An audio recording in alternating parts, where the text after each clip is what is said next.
नमस्कार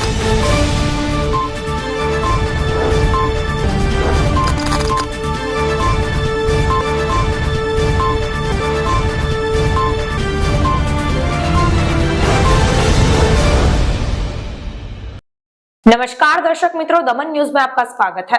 खबरों की शुरुआत करने से पहले आइए एक नजर डालते हैं आज की सुर्खियों पर। धर्मपुर में सड़क पर मवेशी से टकराकर बुलेट गिरने से 2 युवक घायल हो गए, जबकि 2 बछड़े की मौत हो गई। दीव के समुद्र में मछुआरा लापता होते ही पारड़ी कोलक के परिवार को कलेक्टर ने रुपए 6.26 लाख का चेक प्रदान किया। वलसाड के एक गांव में एक्सप्रेस हाईवे के संचालन में अधिकारियों द्वारा बिना भुगतान के पेड़ काटने पर किसानों ने किया विरोध। आइए अब देखते हैं खबरें विस्तार से। धर्मपुर में सड़क पर बेसहारा मवेशी से बुलेट टकराने से 2 युवक घायल हो गए, जबकि 2 गायों की मौत हो गई। वहीं यह पूरी घटना सीसीटीवी कैमरे में कैद हो गई। धर्मपुर तालुका के बिलपुड़ी गांव में रहते अनिकेत गणेश भाई बेसरा और आशीष चंपक भाई महला अपनी बुलेट के साथ तेजी से धर्मपुर हाथीखाना की ओर जा रहे थे। तभी हाथीखाना के पास सड़क के बीच बैठे 4 गौवंश के साथ बुलेट टकराते 2 युवक हवा में उछलकर नीचे गिर पड़े। दोनों युवकों को तत्काल इलाज के लिए नजदीकी अस्पताल ले जाया गया। मालूम हो कि हादसे में 2 गौवंश की मौत हो गई।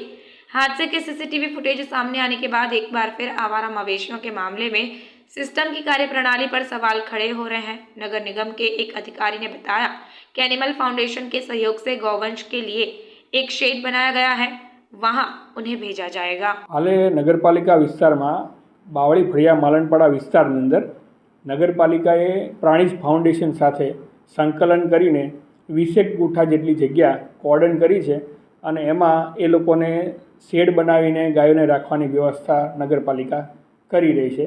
એમાં મોટાભાગની ગાયો ધરમપુરની ત્યાં એ લોકો સાચવી શકે એટલી ઇનફ સ્પેસ છે। હાલ નગરપાલિકા આના ઉપર ફોકસ કરી રહી છે। नगरपालिका 6 मासથી આ લોકોને હેરાન પરેશાન થયું, આજની તારીખમાં જ કેમ કરવાનું શરૂ કર્યું? નહીં, આ જે પ્લાન ચાલી રહ્યો છે એ અંદાજે 2 થી 3 મહિના પહેલાંથી અમે આયોજન કરેલું હતું અને કાલે એ વસ્તુ ફાઇનલ થઈ છે।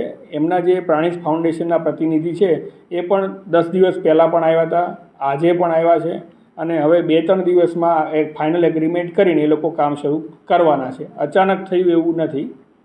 પશુપાલક લોકોને પણ એક ખાસ જવાબદાર હોવું જોઈએ। પશુપાલકો પોતાની જવાબદારી નથી ભર્યા, તો એવા પ્રકારનો તમે પશુપાલકને કોઈ જાતની દંડાત્મક કાર્યવાહી કે કોઈ જાતના એવા પ્રકારના પ્રયત્નો હાથ ધર્યા? પોલીસ વિભાગ સાથે સંકલન કરેલું છે। જેવી આ જે વિસ્તારમાં આપણે જે અત્યારે હાલે કામગીરી ચાલી રહી છે એ પકડવાનું શરૂ થશે એટલે પોલીસ વિભાગથી એક ડ્રાઈવ કરવામાં આવશે અને સાથે નોટિસ પણ આપવામાં આવશે કે જે ખાનગી માલિકીના જે ઢોર છે બરાબર એ લોકોએ પોતે સાચવવાના રહેશે, નહીંતર નગરપાલિકાના આના પર કાયદેસરની કાર્યવાહી કરશે। કેટલા સમય સુધી લોકોને ભોગવવું પડશે?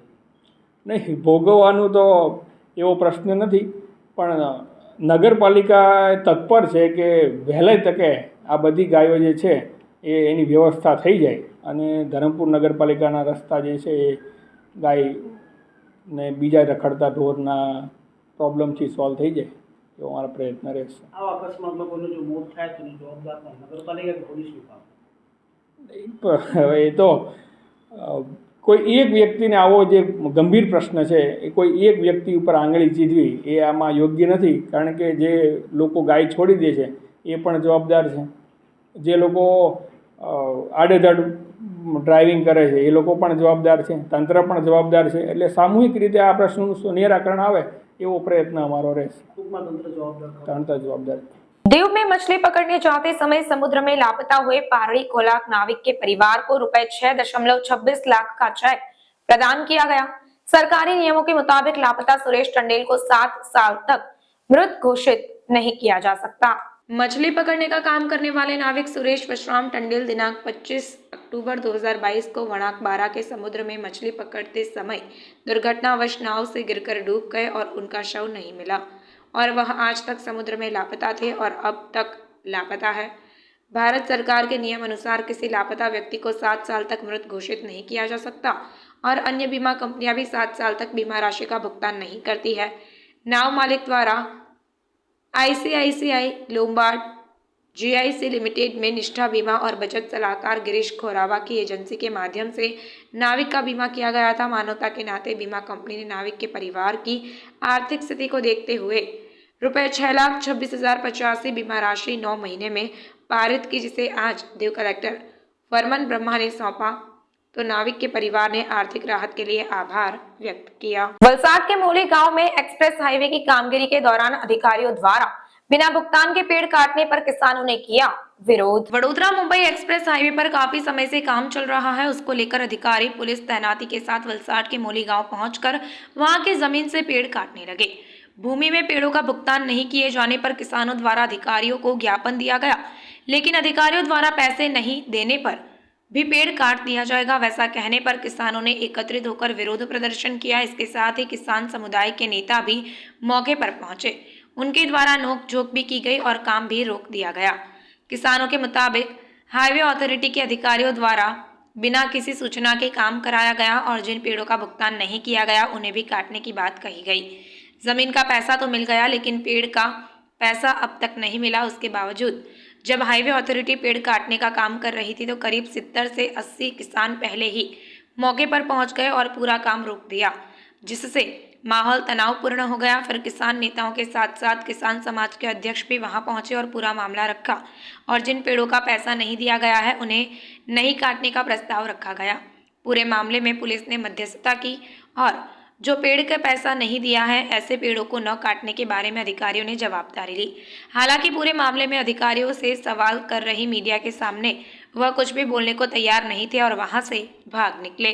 આજે જે ઝાડો કાપવા આવ્યા હતા અને NHIમાંથી આસિમભાઈ આવ્યા હતા, એટલે અમે આવીને એમને વાત કરી કે જે ઝાડનું પેમેન્ટ થયું એ જ કાપો અને જે ઝાડનું જંગલી ઝાડોનું પેમેન્ટ નથી થયું તો એ કાપવા નહીં. તો એમણે એવો જવાબ આપ્યો કે એ ઝાડ પણ અમે કાપીશું, 50 થઈ ગયો છે અને તમને પૈસા મળી જશે.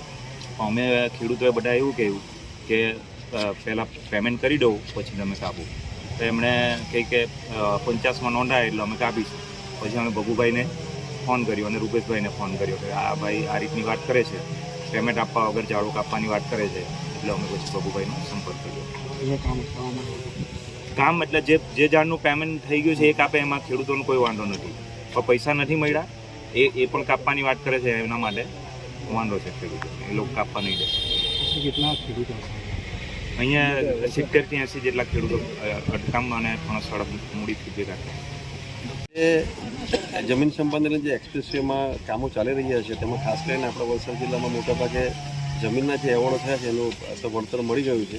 જે બાગાયતી ઝાડો છે એમાં પણ મોટાભાગનું વળતર મળી ગયું છે. પણ આપણે જ્યાં વલસાડ જિલ્લામાં ઘણા બધા એટલે ક્વોન્ટિટીમાં જંગલી ઝાડો છે એના એવોર્ડ હજુ થયા નથી અને NHIના અધિકારીઓ આપણા પોલીસ સાથેનો બંદોબસ્ત લઈને અહીં જે જંગલી ઝાડો કાપવા માટે આવ્યા છે તો અહીંના સ્થાનિક ખેડૂતોને એવું કહેવું છે કે ભાઈ જ્યાં સુધી અમારું પેમેન્ટ નથી થયું એ પેમેન્ટ જ્યાં સુધી અમને નહીં મળે ત્યાં સુધી એ ઝાડ પણ કાપવાના નથી.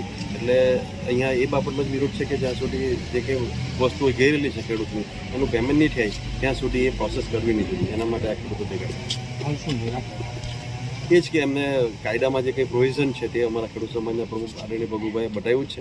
એ એમણે પણ માની લીધું છે. અમને આપણે જે પણ પ્રોટેક્શન આપણા દાબી સાહેબ પણ આવ્યા છે અને મધ્યસ્થ થઈને એ વાત થઈ કે જ્યાં સુધી પેમેન્ટ એ લોકો ક્લિયર નહીં કરશે ત્યાં સુધી આ ઝાડો કાપવાના રહેતા નથી. હાલ કોઈપણ પ્રકારના જે પેમેન્ટ પણ ચૂકવ્યું તેવા કોઈ ઝાડો કાપવામાં ઘણા બધા આખા વલસાડ જિલ્લામાં ઉમરગામમાં ખાસ કરીને ઝાડો કાપી નાખ્યા છે અને એનું પેમેન્ટ પણ બાકી છે. એટલે ત્યાંના ખેડૂતને પણ ફરિયાદ આવે છે, પણ આ લોકો સ્થાનિક આદિવાસી ખેડૂતને ઘણી બાબતમાં ખ્યાલ હોતો નથી. એના કારણે આ લોકો ફોસલાવીને પણ ઝાડો કાપી નાખ્યા છે. એટલે અમારું બી સરકારશ્રીને બી અને NHIને બી કહેવું છે કે ભાઈ જે કંઈ પ્રોસેસ બાકી છે અને ઝાડો નથી કે પેમેન્ટ બાકી છે આપી દો અને કામગીરી કરો. કોઈ ખેડૂત કામનો વિરોધી નથી. ખેડૂત પણ ઈચ્છે છે કે ભાઈ પેમેન્ટ મળ્યું છે તો એનું કામ થવું જ જોઈએ. અને આપણે બી માનીએ છીએ કે ભાઈ પ્રોસેસ છે, પ્રક્રિયા છે, થતી જાય પણ કામ બી થતું જાય. કોઈને ના નથી, પણ પેમેન્ટ જે બાકી છે પેમેન્ટ આપી અને ઝાડ કાપે તો કોઈ ખેડૂતને વાંધો નથી. पारडी हाईवे पर कन्या स्कूल के सामने टायर बदलते समय अल्टो कार ने टेम्पो को पीछे से टक्कर मार दी।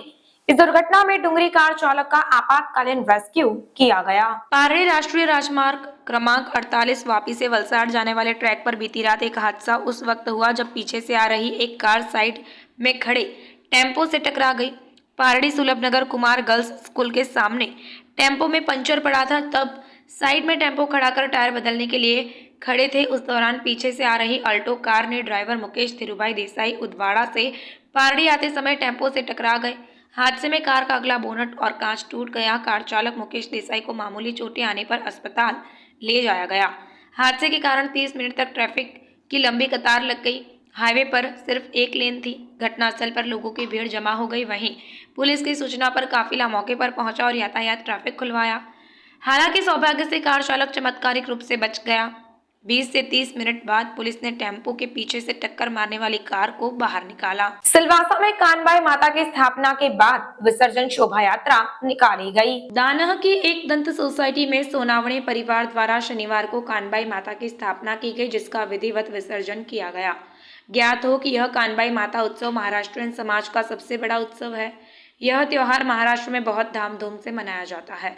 हर साल श्रावणी अमावस्या के पहले रविवार को यह उत्सव मनाया जाता है। यह त्योहार 3 दिनों तक चलता है।